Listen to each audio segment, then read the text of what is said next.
Eh? Is it working? I think it's working. Alright. Sound check. Mic check. Oh, model check. Don't mind me. Just starting up my second stream and also trying to get things ready for these 3 minutes. Okay. Hopefully nothing crashes.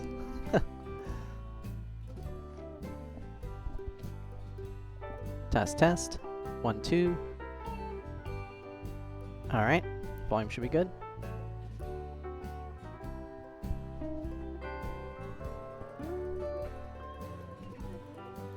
That thing's set.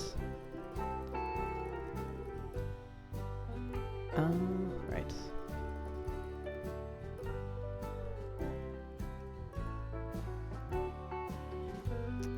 Okay. Wow.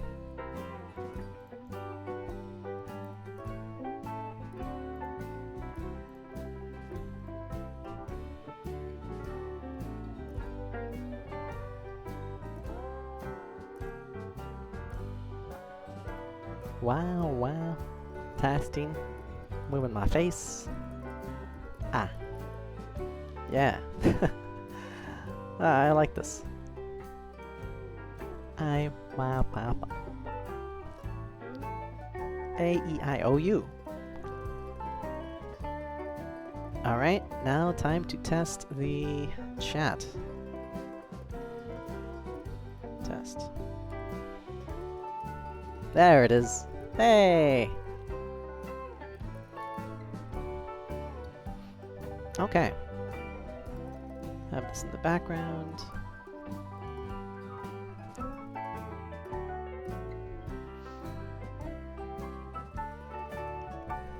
So,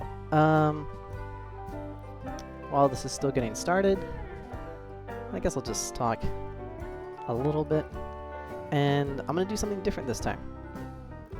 So, last time I kind of just rambled for a stream, and then I got some wonderful advice. And that advice was to actually... Oh, hello! Hi there!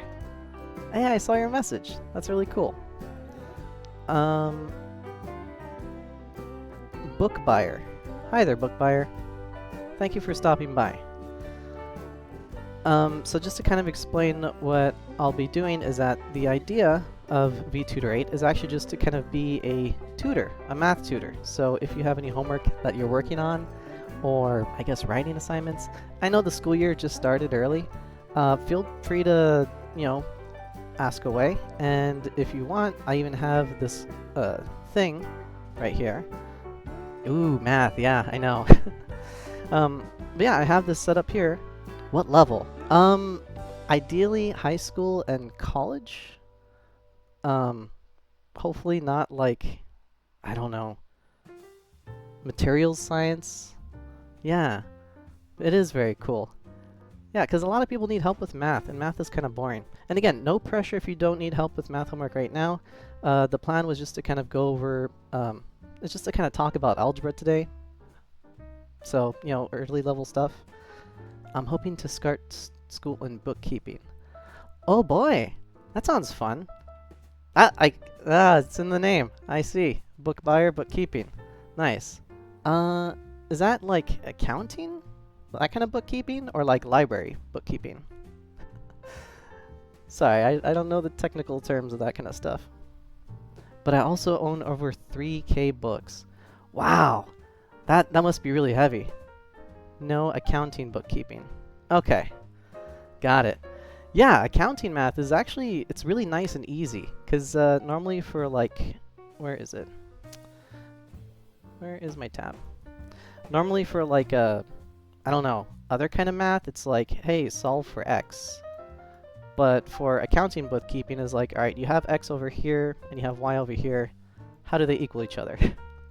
It's a little bit different because you're trying to just, you know, balance things out to make sure that the money going in matches the money going out. I haven't actually done that in a while, accounting. But again, I'm pretty sure if you need help, we can go over it. But again, if you're not into that, or if you don't want help now, I'm just gonna go over algebra today. And so feel free to relax, feel free to chill.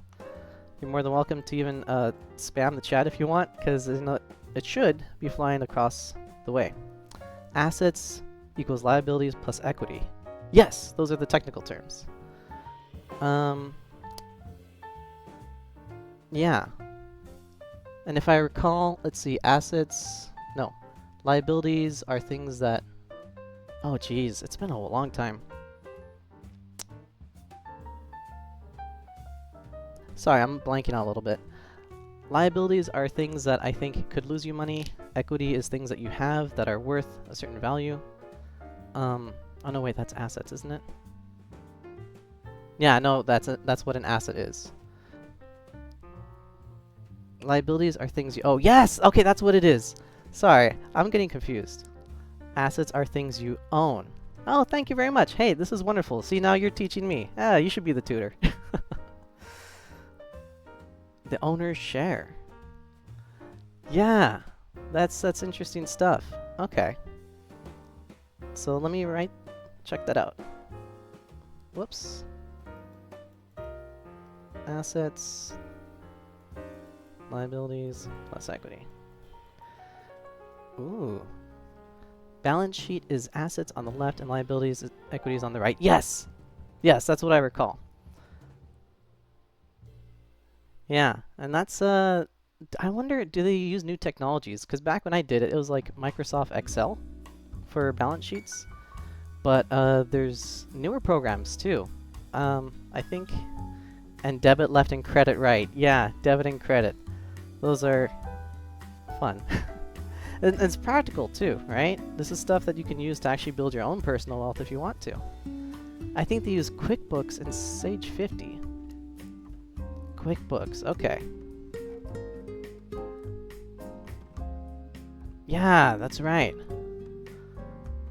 But, huh, that's pretty neat. Wow. Good stuff.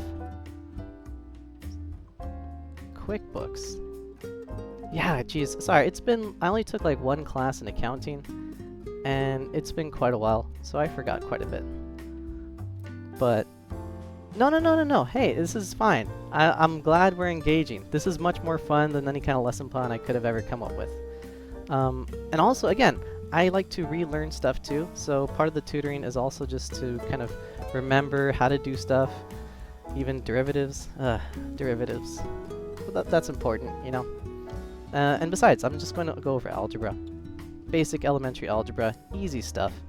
Kind of just to kind of actually give an appeal for algebra. Like, I know a lot of people don't like math, right? And they might say, oh, I'm only 2 lessons in. Hey, but you're fresh. You're fresh in your lessons, so it's still all in your head. That's important, and that helps out a lot too. And yeah, I know the school year is just starting. So yeah, you'll learn a lot more as it goes on. Yeah, and I hope you come by next time too. I kind of want to learn along with you. It sounds fun. Because again, if you do, I know, personal bookkeeping, like, you know, with your own accounts and manage your own credits and loans. I'm actually frustrated by how slow my current course is. Is it online or is it in person?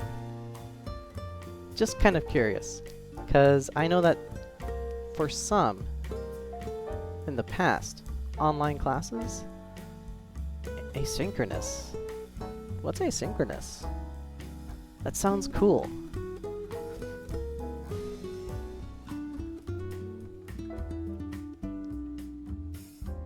What was I gonna do? It means do it. Oh, yes. Okay, so they have a word for it now. I just used to know it as like do it at your own pace. You mostly have deadlines, but it's mostly just free for all. That's wonderful. Okay. So is it slow because like you have to kind of read and trudge through a lot of like text, or is it slow because the teacher is going a bit slow, or is it like you already kind of breeze through all the lessons and you're kind of just waiting, twiddling your thumbs?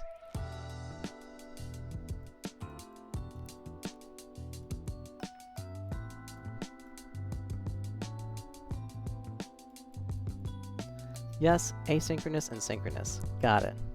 Those are some fancy names they came up for school nowadays. Ay, ay, ay.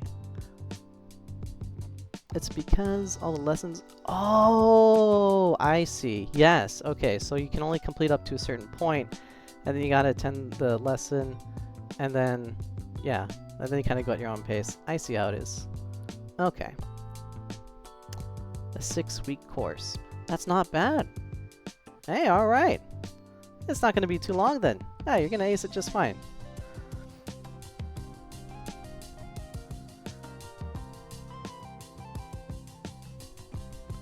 I blew through the first 2 and then I had to wait 5 days instead of 2 days? Ooh. Well, have you tried actually applying it to like your own personal finances? So I know you're just in school for accounting, for bookkeeping, right? But I think, if I recall, some of it can be used... it's gonna sound a bit old, but you know a checkbook, right? A checkbook is a little thing you get from a bank when you have a bank account. Hey, that's excellent. Yeah. Went and did another course just to keep yourself amused? Good on you, man. That's awesome.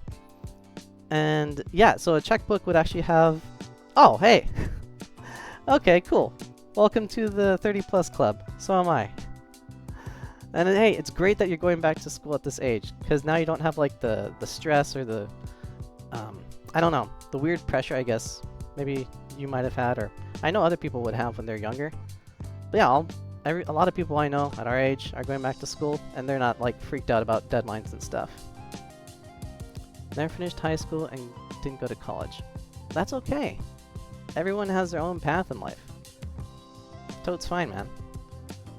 The important thing is that you're doing you.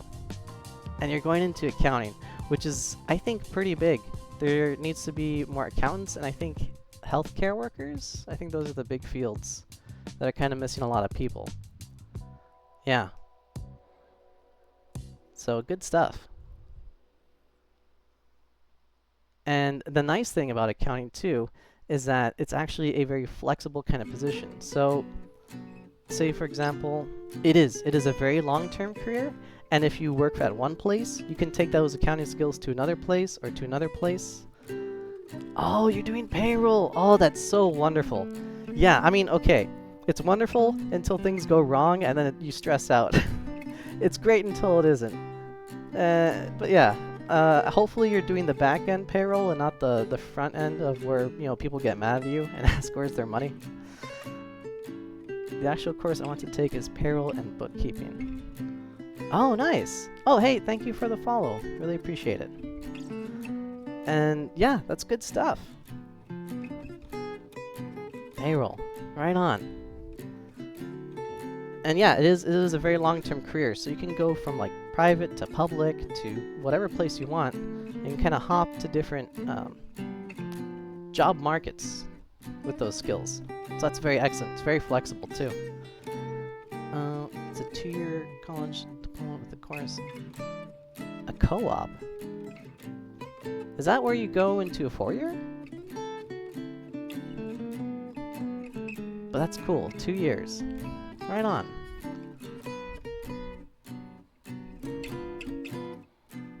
You know what? This is great, because this is part of what I was going to teach in algebra, is that, you know, math isn't just math that, you know, people kind of do in some kind of obscure esoteric thing that you don't have to use. It actually can be useful in like a career, exactly like bookkeeping, exactly like payroll, accounting, oh my god, supply management? Yeah. Business math. A co-op job, short for a cooperative education job. Step work experience. Integrated distance academic program. Oh, that is wonderful. Hey, all right. That's so rare. Well, at least as far as I've heard, because usually the jobs don't really kind of sponsor that kind of stuff, or at least for a lot of other careers, right? So something that's like fancy, like oh geez, I don't know. Art, psychology, materials, mechanical engineering. You don't really get that kind of stuff. But with this you do. Yeah, exactly. Yeah, exactly. And you know what? The thing is that if you go into some places, it's built into the year. Oh, that's great. Oh, yeah. Yeah, and you know what? This is great stuff that you can also put on your resume. And, you know, even if you don't get one, you might find other employment places or that place that may say, hey, you know, if you work for us, you can even further your education. There's a lot of places, at least that, I shouldn't say a lot of places. There's departments that I've heard that do continuing education for things like accounting and stuff like that. So if you just even get your foot in the door to anywhere, then you could kind of rise up through the ranks and also keep getting the education as you go through the long-term career. Good stuff. Excellent choice. Yeah, and then networking I think would help a lot too, because you're basically kind of like an intern, as I understand it. I live in a small town, so it'll be a hit or miss for co-ops and jobs. You live in a small town for now.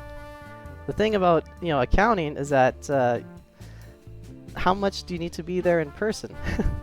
A lot of accountants that I know kind of work from home, so if you could find a place maybe from a couple cities away or somewhere that, you know, maybe you only have to come in like once or twice a week, I think that could be doable. Because it's not the kind of like, it's not like you're a grocer, right? Someone you have to kind of be in there doing physical work too much. So you have expanded your options wonderfully with this career path. All through math. Excellent. Yeah, paid internships. Oh, those are the greatest. And it's a very smart option. So good for you, man. I hope you sorry. I hope the best for you in this career path. And again, thank you for joining this stream. Really appreciate it. It's kind of nice to be able to chat with someone rather than talk to myself. Yeah. In fact, you know what? Let's make this a bit more fun. My poor penmanship. What should I do with related to... Okay, I have a question. When it comes to what you want to learn in accounting, how do you hope it will help you personally beyond just a career and money? Kind of a weird question, I know, but like, say for example, someone who takes communications, they want to learn how to speak better. Someone who takes philosophy wants to be able to be more moral. Budgeting, yeah, alright. So you know what, that will be today's lesson, budgeting. Because when it comes to tutoring, I find I make fantastic budgets, but I can't follow through. Yeah, well, the easiest way to have a budget is just to not look at your money. Kind of.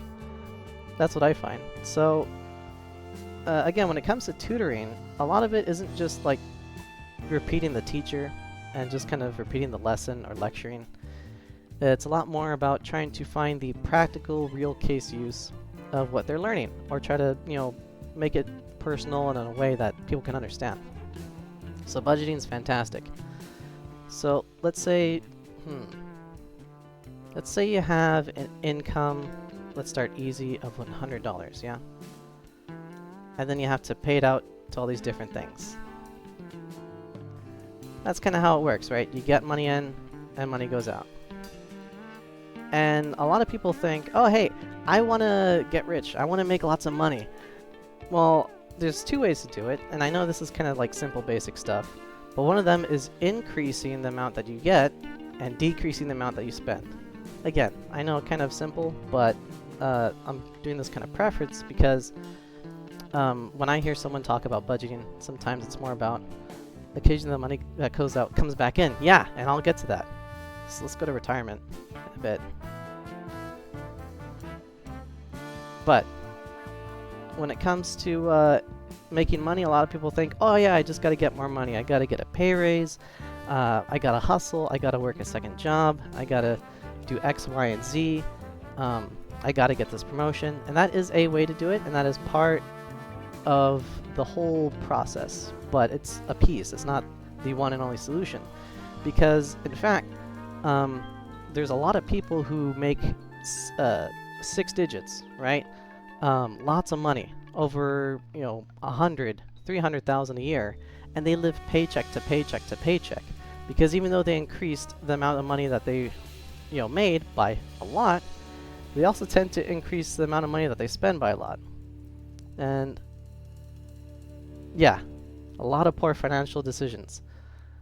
Yeah, and it's this what's known as whatchamacallit?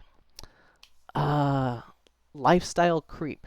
Lifestyle creep is the technical term for this going on right here that causes a lot of problems.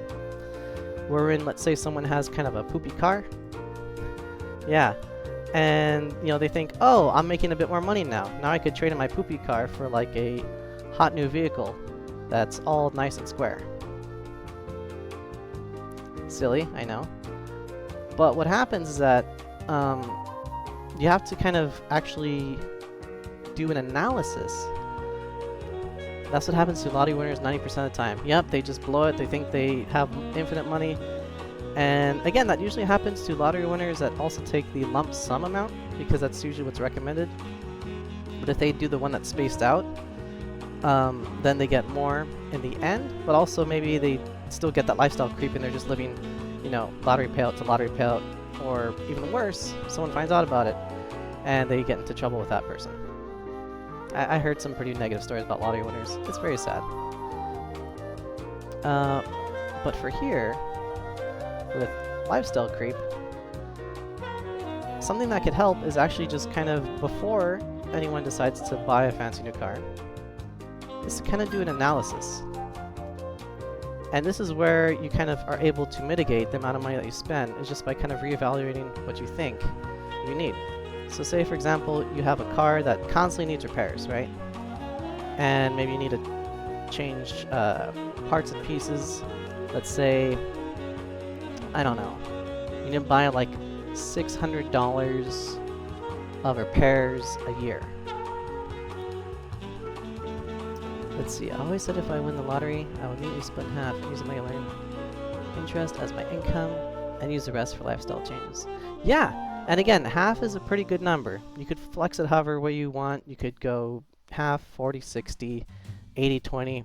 Whatever, again, works for you and the kind of life that you want to live. But again, putting that money into either an interest-bearing account or retirement or something like that, that's a really good winning strat. I dig it. And going back into this, with the car, yeah, so let's say, for example, if this car is costing you $600 in repair a year, right? Again, these are silly numbers. I'm making them up as I go along. And then you only make $100 a year. So then this will basically cost you 6 months of wages per year, right? But then you think, oh, if I get this new vehicle, then I'm going to not have any repairs, and I might save money, right? And it kind of depends, actually. So if the vehicle, you end up paying somewhere around, let's see. Let's pick a random number. $80 a month, right? And again, these are silly made-up numbers. But if your vehicle now costs $80 a month, then 80 times 12. This car is actually costing you about 9.6 months of wages per year. So that's when it's a bad deal, right?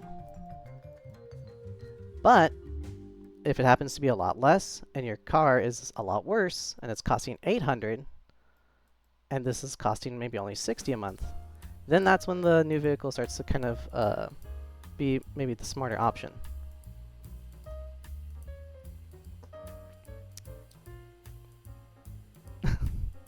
Yeah, and this is kind of the everyday kind of algebra level math that's practical, and that helps people out with budgeting. And there's a lot of cool kind of formulas and things that, they don't really teach you at school, but, people should really learn. I should buy this or this based on net weight versus price. Exactly, right? Shoot, you can even use this for grocery budgets. Like, the funny thing is that I know for stores that sell like things wholesale is usually cheaper, but not only is it cheaper, it also depends on how it's packaged too. So here's a silly example, right? Let's say you want to buy peanuts, and there's two different things you can get at Peanuts. There's the big wholesale version, and it costs like $40. And you're like, wow, that's a lot of money. I don't know if I could spend that on Peanuts. Just $40? Ooh, that sucks. But then you look at this little thing, it's like only $2. You think, oh yeah, that's not bad. I could spend it. But then if you actually look at, like you said, the weight versus the price, maybe this thing for $40 is actually maybe only about 50 cents per ounce. And you can actually look at labels. I think stores sometimes have this where they might say how many dollars per ounce an object is. And then for this thing, this would cost about $1.2 per ounce. But can you use all the $40 of Peanuts, or will there be waste? Well, and that, again, you gotta find out by actually going for it. So here you can pretty much calculate, okay, well, if I buy the same amount of Peanuts, then I'm wasting, then I'm spending way too much money, right? And then there's always the problem of, well, am I wasting too many peanuts if I have too many peanuts? And that is a great question. I know for peanuts, they're not as perishable as other goods. If you're buying like $40 of, let's say, fruit, so let's say apples, then yeah, there's a pretty good chance that maybe that will go and expire way before you can eat it all, unless you like have a, and that's where you kind of need like a family or someone you could split money with, right? Or even, you know, trade stuff with. I know it sounds weird trading lunches when you're in your 30s, but hey, I mean, if you have coworkers, you know, maybe you could bring in fruit one day and then someone brings in something else the other day. It happens. Like extreme couponers. Yeah. Or donate to the food bank. Yes. So food banks are always a wonderful thing. And in fact, they do accept, sometimes they accept personal donations. Usually what they do is they reach out to local groceries and they say, hey, do you guys have any food that's expired or hasn't been sold and is kind of near an expiration, and can we just get this? And that's what they do, because they usually donate it, they write it off as a loss. And so then the store kind of says, okay, we sell this at a loss, we can kind of get a tax discount for this. The food bank would get it, and then they can kind of distribute it same day or same week, and then people would just have food for that week. And that's kind of a nice little system that exists. And yeah, usually it's run by religious organizations that I've seen. But yeah, you could also donate food. You can do whatever you want. But again, just kind of looking at whether it's perishable or not, I think is important about for expiration. But here's the big winner. $1 per ounce. That's what's going to save you money, right? And again, it might not seem like much, but saving $1 here will save you another $1 tomorrow, which will add up and add up and add up. And that kind of thing will really help with budgeting. Alright, let me clear out some of these scribbles. Actually, I could just scoot. What am I doing? Let me take this with me. Here you go, buddy. Alright. So other things with budgeting is also kind of looking at budget like an extreme couponer. Make them give you money when you buy groceries. That's a good question. So I know that extreme couponing used to be a thing, but it's kind of all but died out now. Usually what they do is they have an app and they limit the amount of coupons per customer because of the show Extreme Couponers. So I think this was like in the early aughts, or maybe in the late 90s, I forgot when. But yeah, I think you remember there's Extreme Couponing. It was like a thing where people get coupons and kind of stack them up and get like all this kind of free food, basically. But unfortunately, ever since that show came out, a lot of grocers kind of took notice of that, and that's why they now have a lot of restrictions where it says only one per customer, or you can only use this one, or they even disperse them out. So they say, okay, and this is kind of a weird thing about metadata, where if you have like an account and says like enter your phone number, they kind of look at what you purchase, and they'll have like maybe a coupon for like 2 things that you regularly buy, and then like 5 things that you never buy. And then that's how they kind of entice you to say, oh yeah, this is half off, or buy one, get one free of this thing that you never buy. So you got to be careful about coupons nowadays, because it's kind of like a free advertisement, where they're trying to get you to buy extra stuff that maybe you don't want to do if you don't want to blow your budget. As far as I know, the only kind of easy way you can get money by couponing or by getting groceries is if your income threshold is below a certain level, then you can apply for a SNAP. And then if you apply for a SNAP, then you get a card that lets you get money. And then I have heard through the grapevine, and again, this is not financial advice, alright? I'm not recommending any of this. But, I mean, some people, they resell food to other people that they know. And that's how they get money by, you know, having either extra or excess money on their cards. They don't need that much. Again, I don't recommend it, but that's a thing. So just be aware of that. Yeah, reselling food. But again, that's not the wider general budget strategy. I don't imagine that that's a thing that everyone kind of needs to do, personally. Usually when it comes to other budget stuff, it's also kind of looking at what you buy and categorizing it. So just like how you have, let's see. Just how you have liabilities. Liabilities. And what was the other one? Assets? I think it was assets, right? No. Equity. There you go. Just so I have liabilities and equity. And you kind of categorize this. Yeah. And these are your assets, right? And this is how you kind of categorize them.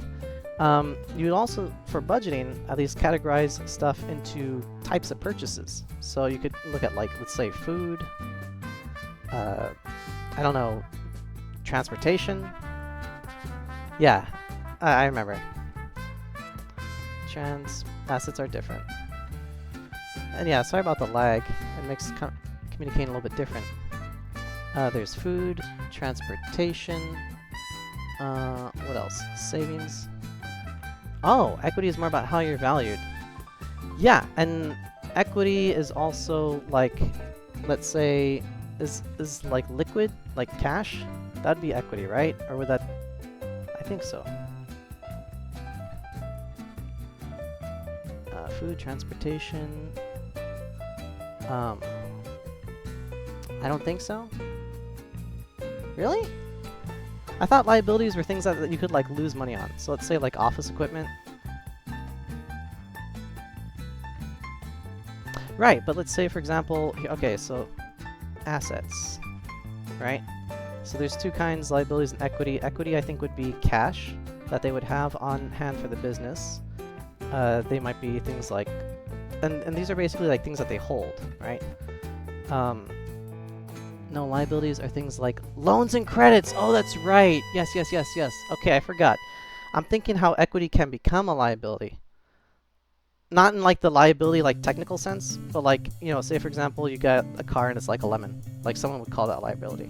Yeah, you own the car and then it goes down in value or it can stay at value. I'm all confused. Like I said, it's all kind of mixed up in my head. I'm so sorry. Technically, you are absolutely right. I'm just used to other people calling things like cars, a used vehicle, or a lemon, a liability in the casual sense. But in the accounting sense, it is actually equity. So it'd be cash, vehicles, buildings, and stuff like that. Things that have value. And then liabilities would be, yeah, like debt, and I guess loans, although it's kind of like the same thing. Again, in the casual sense. I know there's a technical separation in accounting. But to the greater point was that in budgeting, you could also categorize these things as well. Cars are assets, not equity. Equity and assets are different. Okay, thank you. I appreciate that. And don't be sorry to correct me. Like I said, I'm rusty. I haven't been in the game for a long time, so I forgot a lot of stuff. Okay. Move this here. But no, please. Thank you for correcting me. If anything, it just makes me smarter and seem less dumb.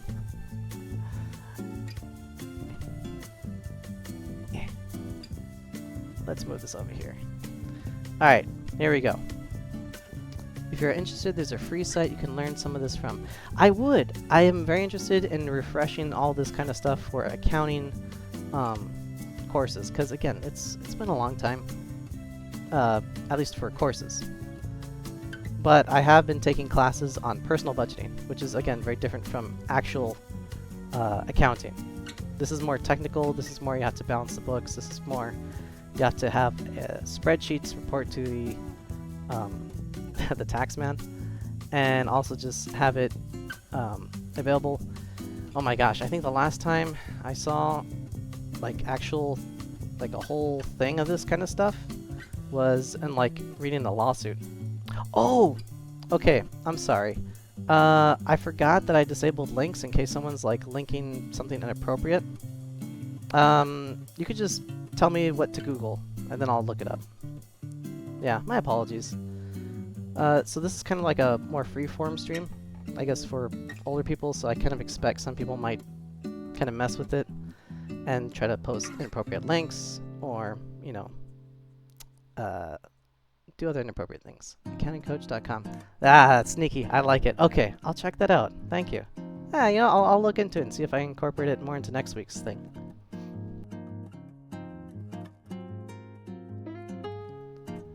Alright, accountingcoach.com.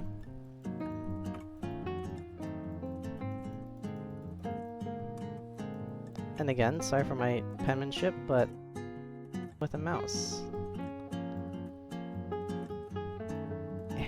There it is. Alright, and I'll put that off to the side. Because I think what would, I guess, help you more is about personal budgeting. Yeah, okay. So let's get back to this stuff. But yeah, thank you for that clarification. Yes, assets are different from equity, different from liabilities. And actually, you know what? I think liquid cash is an asset. Yeah. Or am I getting that mixed up too? Gosh, I don't know. I'll figure it out. I'll learn. I will learn on accountingcoach.com. Not sponsored. Cash is an asset. Okay, there it is. Yeah. Okay. So food, transportation. I think equity is more like a stock and bond. I'll write that down. Because the funny thing is that yes, equity is more like a stock and bond, but there's some shenanigans that that's okay. Even if you're wrong, there's some shenanigans that people do to kind of muddle the waters. Because let's say, for example, an asset is something like a building, a vehicle, and those things, right? You pay taxes on those things, they depreciate in value, or they can appreciate it if you do certain things to it. Like, I don't know, if you're a celebrity and you have a vehicle, that appreciates. If you improve a house, that appreciates, but usually they depreciate. And then equity, like a stock and a bond, it would appreciate in value if it's like the right kind, like if it's not, if it doesn't, if it's not in like a bad business, right? But there is some funkiness that if you have enough wealth that, let's say, for example, you're a CEO and you get paid in, and this is just kind of miscellaneous information, right? I don't think this applies to anyone that's ever going to watch this stream. No offense, but it's just like mega millions kind of rich people.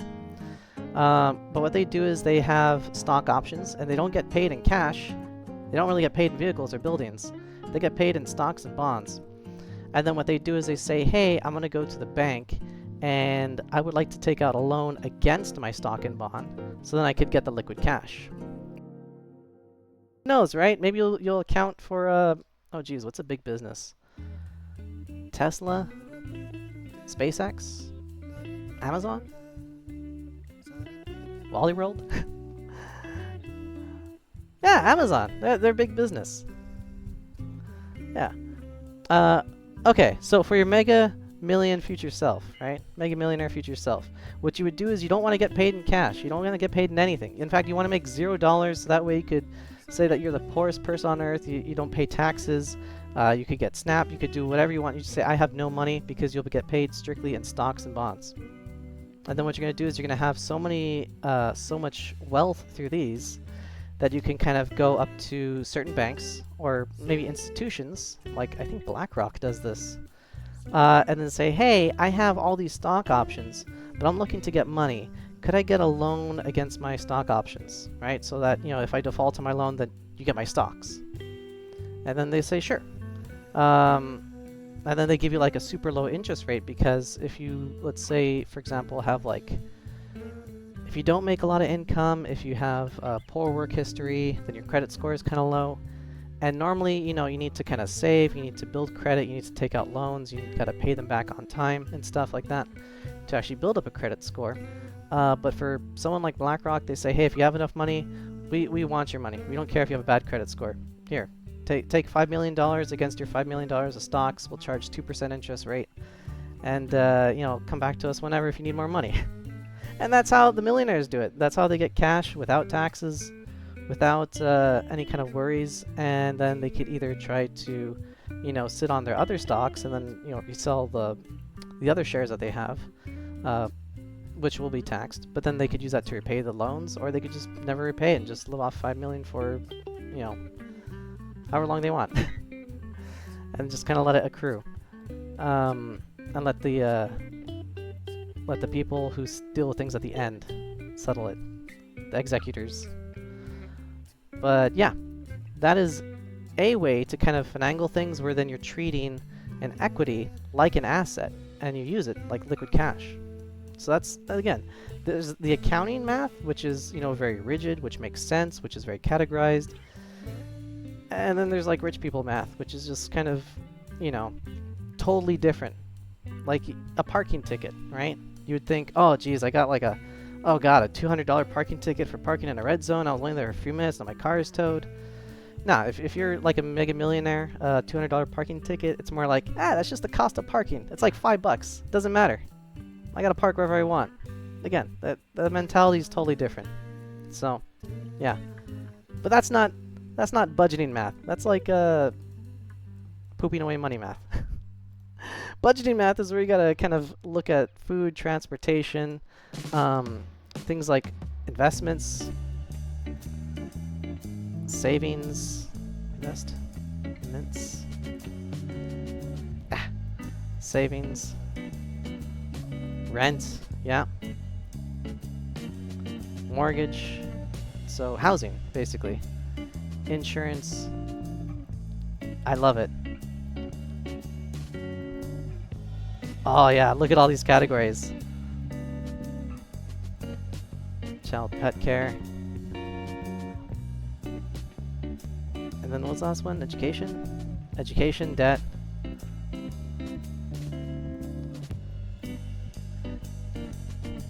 Utilities. Oh yeah, this is great. I mean, I would lump in rent with utilities, but yes.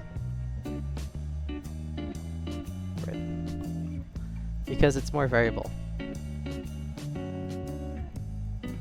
It depends on the taxes. I would say that the taxes is something that you should kind of factor into each.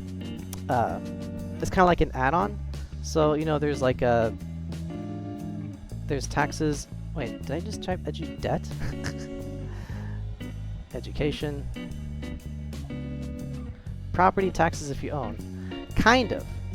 So, if you have a, oh my god. Escrow. If you're buying a house and you have a mortgage and it's an escrow, the escrow accounts for the property taxes. But if you were like gifted a house or just somehow stumbled upon a house and you own it, then yes, property taxes would be something separate that you need to account for. And then you track that by tracking property value. So I would kind of lump that in with rent too. But yeah, these are great. Yeah, and so when you want to budget, you got to look at all these different factors. And if I could scoot this way. There it is. There it is. Okay. I did not... I'm also still learning to use this conferencing program, so bear with me while I... Services. Maids. Cleaning services, lawn care, yep. There's the grass maid, there is the housemaid, there is the car maid. That's the big giant machine that washes it when you drive through. Yeah, that's all basically maids. I'm kidding, but kind of. Alright, oops.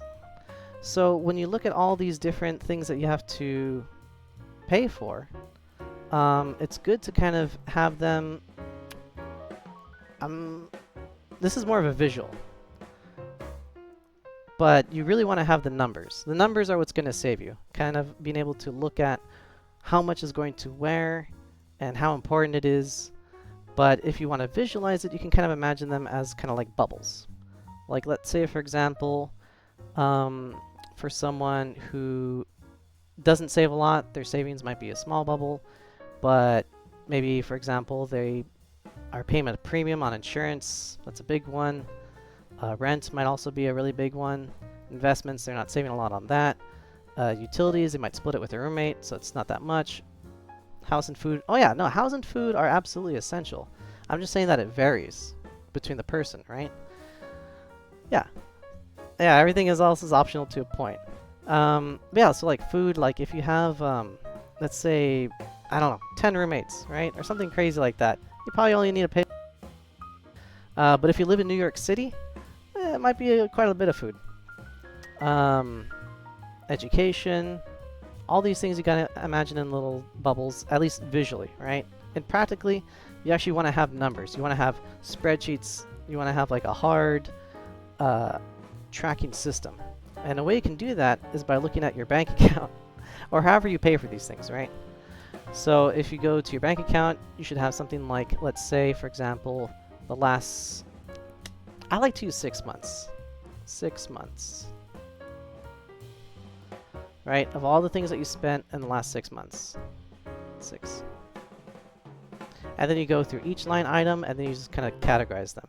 So let's say in the 6 months of your statements, you might say, okay, I spent this much on transportation, I spent this much on food, I spent this much on rent every month, something like that.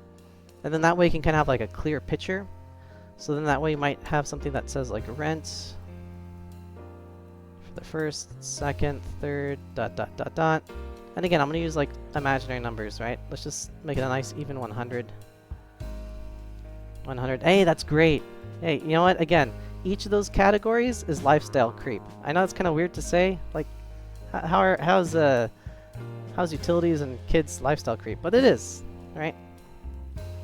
Let's see. Pet care, rent, board, and debt. All right, let's work with the real stuff. I mean, we're not going to use your numbers unless I guess you want to, but it's okay. I'm not trying to dox you or get your personal information, so I'm going to use imaginary numbers. Pet care, rent, and board, and debt. All right. So pet care. Let's delete the child. Rent. Debt.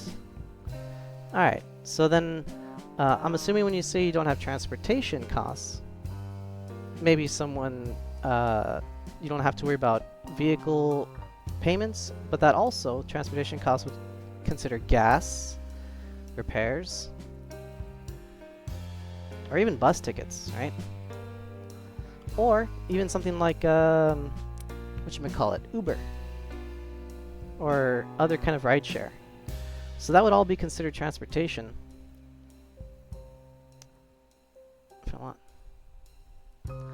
Hey, that's fine, right? Everyone has a different living situation. I'm gonna just say that I'm in a kind of a similar boat. Not exactly matching, but close enough, right? So got it. And again, even though the nice thing about this is that I would still say work with your mom on this, because what can happen is that if you live with someone, right, it's not just your money, it's the family money. So rent is everything besides pet care and debt. Yeah, but I would still say kind of look at the family money. So for my example, right, I recently helped a family member look at how much I did this for him, right? I kind of looked at what he was spending. We lived together, and I was saying, okay, you know, where is your money going? And then I realized that for transportation, he was spending a lot. Like, my God, the guy was spending an insane amount on things like gas, because he has a big old truck, car payments, because he got a brand new vehicle, and that was just eating up all his money, and he's like, oh my God, I have no idea what I'm going to do. I'm always, you know, barely have $100 at the end of the month, if even that. And so I kind of had this breakdown with him and kind of categorized everything. And then we were able to figure out that he was actually spending almost half of his income on just these two things, car and gas. And I said, hey, you don't live that far, right? Can you just try? Just try. Let's just try using public transportation. Let's just try me giving you a ride. Let's just try literally anything else other than this big old bubble right here. And what happened is that he was able to cut that down to a very small amount. And because he was able to do that, then he was able to have... He was able to cut that down to a very small amount. And then, again, because we're family, he was able to say, hey, thank you for that. I'm like, sure, let me help you with the other stuff. And he was able to put more money into stuff like his savings, his retirement, investments. Yeah. So, you know, your accounting skills that you're learning, but also just kind of looking over the budget. If your mom is open to it, again, you don't have to do it. I'm not saying, you know, go hound your mom and say, hey, I need to look at your accounting. Maybe she's pretty good at it, right? Yeah. Yeah, exactly, right? Not everyone's going to want to work with you, even if they are family or friends or roommates. But if they're open to it, this is a general helpful tool. And this is going to help you when you become the mega millionaire, my dude. Being able to kind of categorize things and being able to look at them and keeping track of them and figuring out, okay, what's the biggest thing, what's the smallest thing, what's going where. And kind of being able to look at that will help you figure out where you can change maybe things in your lifestyle so you don't have that kind of lifestyle creep that's affecting you too bad. And then you could save money, and then even though, you know, yes, you can't drive a... Oh yeah, sure, go for it. I'm just going to keep talking because this is going to be a VOD. It's to prevent dead air. Yeah, take your time. Don't worry about it. And hey, thanks for stopping by. Although I think you already left by now. That's fine. Okay, so say for example, if anyone else there, right, is trying to look to save money, and they realize, okay, they categorize everything, and they're like, man, I'm not putting anything in retirement. I have no savings. Everything is just being eaten up by my rent. Ugh. Well, I mean, again, if everything's being eaten up by your rent, then you're kind of screwed. I'm kidding. No, what you could kind of do is kind of look to see, okay, well, is there something that I can do, or is there something, or am I stuck? Because again, for everyone's situation, again, I can't cover everyone in the whole world. Maybe someone absolutely needs to pay rent because of some kind of obligation, right? Maybe it's some kind of work requirement where maybe you work on an offshore rig and then you're just paying whatever's there because that's what you can get, right? Maybe they pay for it for you. I don't know. Maybe for rent, there's just you kind of like the place, but you think you could maybe move. Maybe you could get a roommate, or maybe you can't. I'm not saying that you should do these things, because again, your life is your own. Do whatever you want. Well, not whatever, but you know, do a lot of good stuff that you want to do.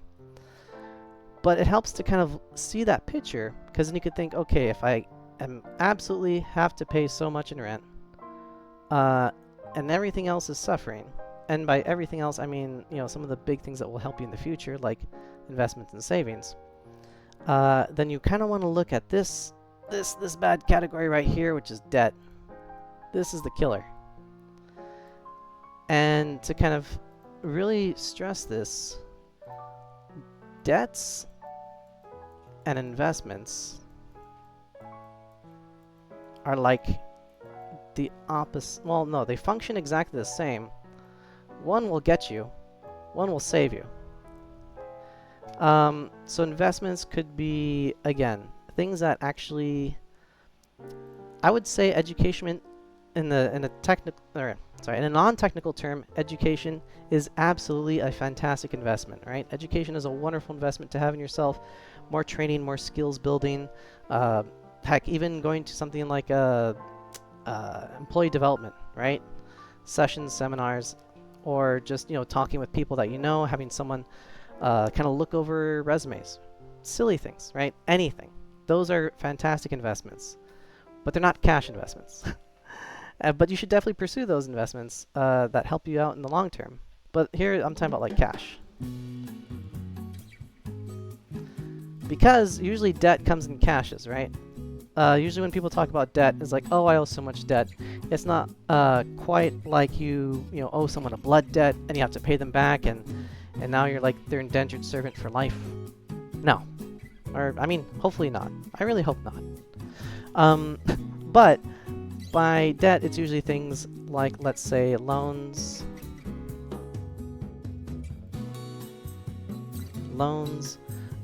credit cards, or just credit. But I'll just put credit cards because everyone knows credit cards. What's another type of debt? I think those are kind of the two big ones. I would actually put in also in this category car loans, mortgages, because technically those are debts. But it's usually the credit cards that are kind of the most, and I'll explain why in a bit. Because credit cards are much more deadly than loans, car loans, and mortgages. Can I scoot all this? Because I kind of want a bit more room now. If only there's a way to make this a circle. Ah well. We'll do it live.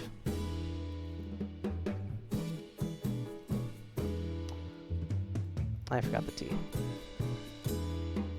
Alright, and so for investments, these are the opposite, where maybe it might be something like bonds. Hey, welcome back. So yeah, right now I'm just talking about something slightly related, where after you kind of categorize things, you should also be wary of these two categories, because these are kind of the big ones. Debts is kind of the big killers, investments are the big saviors. And by debts, I mean like any kind of loan that you get, so like a car loan, a mortgage, which is technically a house loan, maybe a personal loan for like a small business. Yes, so yeah, I guess you missed this part, and that's totally fine. So I was going to say that another kind of investment in the casual sense is education. Heck, even learning how to cook is an investment. Cars, having a house, having space to yourself, things that will give you like peace of mind and build up your life. Those are big investments. But for this category, I'm just talking about pure cash. Because although those things will help you a lot, those investments, investing in yourself, are excellent. These are kind of the big, yeah, that's fine. These are kind of the big killers and saviors. Because let's say, for example, you invest in yourself, for a very long time and you have a wonderful life. But if you don't have a retirement, it's going to be pretty rough at the end there. So, and that's just cash. That's not, maybe a skill. Maybe you can survive on your own. That's fine. Heck, maybe you could be like an old woodsman. Who knows, right? Who knows what the future holds?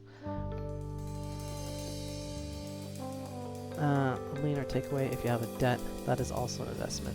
Ah, okay. Yeah.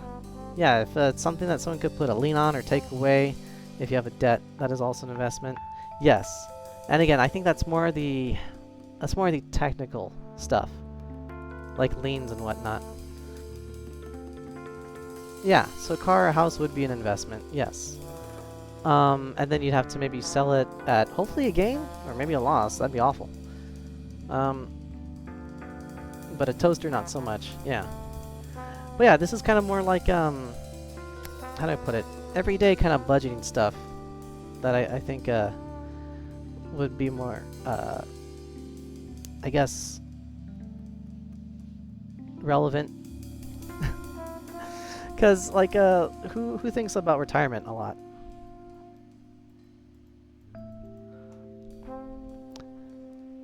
You're going to advance? Kind of. You're going in a parallel but slightly different direction. Because let's say, for example, you want to invest in a house or a car, right? And that could work, right? In fact, maybe another investment, and I'll put this into collectibles. So let's say, for example, you got a house and you got a car, right? Yeah. Ah, don't worry about it. I think autism is the new ADHD. Everyone and their grandmother has autism. But although if you technically have autism, that's fine. I know a lot of people with it too. In fact, my favorite phrase is undiagnosed but pretty sure. Okay, so let's say you got like a house and a car, right? The house can actually go up or down in value. And that kind of depends. So let's say, for example, if you invest in like painting the house, that goes up. If you get a new roof, that goes up, right? That's pretty great stuff. And that's, you know, a way to invest into a thing that you have that can pay off if you sell it off later, right? But I think you should also mention land. Land mostly appreciates. Yeah, houses mostly depreciate. It's mostly the land that appreciates. And that's what I was going to get into where, let's say, for example, if you have bad neighbors. If you have bad neighbors and the house next to you is on fire, right? And the other house next to you has been broken into. And then the neighborhood's just going to poop. Now, technically, it's not... Yes, it is the land in the sense that it's the neighborhood, it's the environment, it's becoming more dangerous. That's going to depreciate the house value, and people will want to only buy it pennies on the dollar, right? And again, that kind of Skid Row stuff you can't really account for. There is ways, and if someone's looking into getting a house, that they can kind of look at maybe like statistics, patterns. I think one of the big ones is schools. If like a school is highly rated, then that generally means it's a good neighborhood. If a school is poorly rated, that generally means it's kind of rough. So that's where the land's just going to constantly depreciate. And then there's also like the weird funkiness that happens with like rural areas in other countries. So like, let's say for example, if you... Here's a fun one, Japan, right? So if someone's in Japan, you can get a house pretty cheap. Even if you're from another country, right? But the houses always depreciate. Very slowly, but they always depreciate. They almost never appreciate. Any house that was bought like 20 years ago is a lower value, even accounting for inflation, especially so, than it is now. And the reason why is kind of because of the land's depreciation, but it's not like things are on fire and things are getting looted. It's just neighborhoods are disappearing. There's like less people there. No one wants to buy the house. No one wants to live in the sticks in some place that's really hot with no air conditioning in Japan. So then the house slowly goes down little by little, even though, you know, nothing terribly happened. So it could be environmental too. Yeah. So that's kind of a weird, funky thing that's going on over there, right? But again, that's more of like a kind of a population leaving the sticks kind of issue. Ghost towns. Yeah, ghost towns. That's the phrase. Yeah, so that's kind of what's happening there. So again, you may get a house in Japan, but it's definitely not an investment. Yeah, unfortunately. Well, I mean, who knows, right? Maybe that's what they want. Because I think it's... I don't recall. I know that South Korea is like 0.75. So I imagine Japan would only be like slightly better than that. Yeah, South Korea is definitely 0.75. As for Japan, I know it's in the low ones or maybe slightly lower. You're right. I don't know, but it's less than 2. That's kind of where the problem is. It's less than 2. So, and in that sense, in a finance sense, budgeting sense, this is not financial advice, but a house would not quite be an investment over there. Maybe it could be. Maybe if there's some kind of major revitalization of the sticks, maybe if something happened where there's some major public programs and, you know, a lot of, whatchamacallit, lifestyle improvements. Yeah, who knows? I don't have the answer to how to solve the Japan population crisis. All I know is basic budgeting. But yeah, the house would not be an investment over there. Same thing with a car though, right? Maybe a car can go up and maybe it can go down in value. Generally, a car always goes down in value. As soon as you drive it off the lot, you're losing money, right? People even... Yeah, basically. I mean, again, it's a different culture. So, I'm from the stateside. So, but I recognize that in Japan, that they have a very hardcore, almost, yeah, very hardcore work culture, in terms of like working all day, working all night. Kids are going to school all the time, all day and all night. You know, no fun. And then even after work, you got to hang out and socialize with your bosses and to kind of network and stuff like that. Otherwise, you'll be a social pariah, and that's going to affect the kind of work that you get. So it's a very different dynamic. I think it's mostly the same as Yunish issue. They have money to have kids. It depends, right? It depends, I think, on someone's outlook. Because I think having a kid is very cheap. It might even be free. Like, having the kid, right? Just making it. It's kind of cheap. But where it comes to actually raising it, someone wants to give the kid a quality of life, the education, invest in their future, clothes, food, stuff like that, then it gets expensive. So again, I think it depends on how your mindset is. Kids can either be very cheap or they can be very expensive. Might even be depending on how good you want it for your kid. Again, I know, kind of a weird outlook on it, but technically some people think that way. There's still people in this world, the whole, I think the average in developed countries is like 1 million to raise a kid. But is that accounting for inflation? Nah, I'm kidding. It probably is. Oh, jeez. Yeah, I would say it depends. So, I could do the math. I don't know if I want to though, because it's kind of weird math to talk about. It's not really relevant, I think, to a lot of people. But depending on what country you live in, the type of social programs available, the type of support given, if you know the right rules and the right ways, you can actually kind of make money and have housing to have a kid. But it's very difficult. It's very kind of living by a thread. It's very not high quality life. It can be very stressful too. Yeah, exactly. That's definitely one of the ways that I've heard of people, getting foster kids for money. And again, I wouldn't recommend it, but there is a formula for that, as weird as that sounds. But I think that's probably not what a lot of people want to do. That's not what comes to mind. They think, I want to give the kid the same life I had or better when I grew up, right? And yes, that is currently out of reach for a lot of people.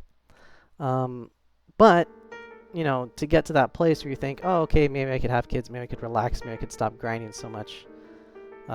It's important to look at what you got and what you don't got. I will have to learn that next time. Oh, yeah, hey, go to sleep. Oh, shoot, hey, it's just the time for my stream to end. So, hey, I hope you have a wonderful night.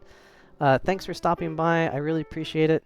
And, yeah, I'll be here every Tuesday.